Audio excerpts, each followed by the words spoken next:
Doctor સાહેબ, મારો હાથ પકડી અને નાડી ચેક કરીને મને જણાવો મને શું તકલીફ છે. જો તમે પણ ડોક્ટર પાસેથી આવી અપેક્ષા રાખતા હોય તો આ વિડીયો ખાસ તમારા માટે છે. મિત્રો, નાડી પરીક્ષા એ આયુર્વેદની અષ્ટવિધ પરીક્ષાનું એક મહત્વપૂર્ણ અંગ છે.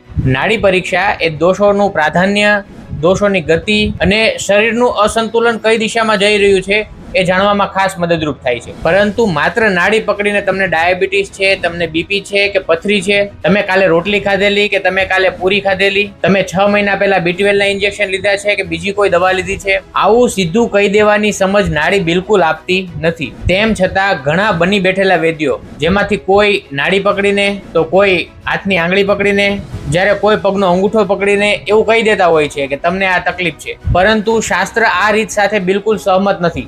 સાચો વૈદ માત્ર નાડી જ નહીં પરંતુ દર્દીના શરીર અને જીવનશૈલીને વાંચે છે. અને આ વાત હું એમનેમ નથી કરતો, પરંતુ BMS અને MD દરમિયાન અનેક આયુર્વેદના શાસ્ત્રનો અભ્યાસ કર્યા પછી અને અનેક ગુરુઓ પાસેથી આયુર્વેદનું સમ્યક જ્ઞાન પ્રાપ્ત કર્યા પછી જણાવું છું.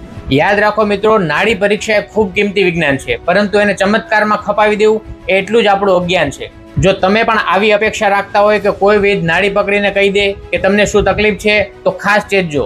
અને ખાસ યાદ રાખો, આયુર્વેદની સારવાર કોઈ પણ BMS કે MD ના ડિગ્રીધારક ડોક્ટર પાસે જ લેવી. આયુર્વેદમાં નાડી પરીક્ષા વિશે વિશેષ જાણવા માટે અમારા પેજને ફોલો કરો અને કોમેન્ટમાં અવશ્ય લખો.